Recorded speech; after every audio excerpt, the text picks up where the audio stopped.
Some countries are blessed with vast farmlands, rivers, and oil reserves. Singapore is not one of them. On the map, it looks like a dot on the edge of Malaysia, but somehow that dot has become a global heavyweight. Singapore is smaller than New York City, but somehow it became one of the richest and most powerful countries in the world. So, how does a city-state with barely any land or resources pull that off? Well, let's map it out.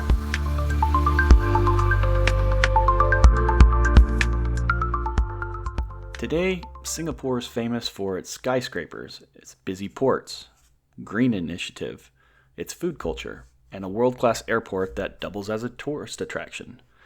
But when it became independent in 1965, things looked very different. The country had no farmland, little or no natural resources, and relied on Malaysia for drinking water. Even its population was small and divided, with major concerns about job and housing and stability. For a brand new nation, the odds were stacked against them. So, independence in 1965 left Singapore in a crisis. Jobs were scarce and unemployment hovered around 10%. Housing was an even bigger problem. Almost 3/4 of Singaporeans lived in crowded kampangs, which were basically wooden shack villages with tin roofs on top. They had poor sanitation and fires that occasionally destroyed the entire neighborhood. On top of that, the new nation was fragile politically. The People's Action Party under Lee Kuan Yew faced a population divide along ethnic and religious lines, and deadly race riots had broken out only a year before. For Singapore to survive, it needed to find stability fast. So how do you even begin to start fixing all of these problems? Well, Singapore's answer was planning. And I don't mean some vague political campaign promises. I mean literal maps and blueprints. The government rolled out a series of plans. The 1958 master plan that they updated every 10 years that basically said, hey, here's where people will live, here's where they'll work, here's where the roads and ports and trains will go. The plan also outlined the need for housing. So, the Housing and Development Board, or HDB, started throwing up high-rise apartments like their lives depended on it. And in a way, they did. In the early 1960s, less than 20% of people lived in HDB flats. By the 1980s, more than 80% did. And they weren't just apartments being built either. They were designing neighborhoods that were full of schools and parks and food markets. They also had to deal with a lot of swampland, especially out in Jurong. The area was muddy, mosquito-filled, and not where anyone thought a modern city would rise. But the government drained the swamps, raised the ground, and built new infrastructure. On top of that, Singapore started reclaiming land from the sea. Since independence in 1965, they've expanded the island's area by about 25%. That's like adding an extra Manhattan onto a country that was already tiny. This gave them space for housing, factories, and eventually mega projects like the expanded port and Changi Airport. Jurong turned into an industrial hub, the port that's become one of the busiest in the world, and Changi grew into a world-class gateway that's still ranked as one of the best airports in the planet. And here's where the MRT comes in, or Mass Rapid Transit if you're unfamiliar with the term. From the beginning, the train system was designed to connect these housing estates. Instead of sprawling out, which they couldn't do as a small island, they built dense, transit-friendly neighborhoods. Today, it's one of the more reliable metro systems in the world.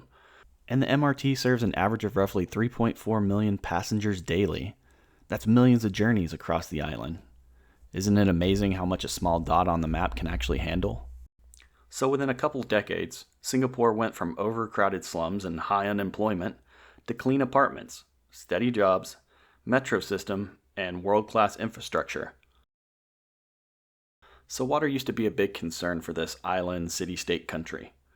Singapore relied almost entirely on Malaysia for drinking water, which is not great if you want full independence. Over time, they went all in on different solutions. They built reservoirs, tapped into rainwater, added desalination plants to make drinkable water from the sea, and came up with something called New Water, basically recycling wastewater into clean drinking water. So today, Singapore can almost fully support itself. It's got one of the most advanced water systems in the world, And for a country that once had to beg its neighbor for water, that's a game changer. But planning like this doesn't happen on autopilot. You need political stability. Since its independence, the People's Action Party, or PAP, has run Singapore. They win nearly every election, usually by a big margin.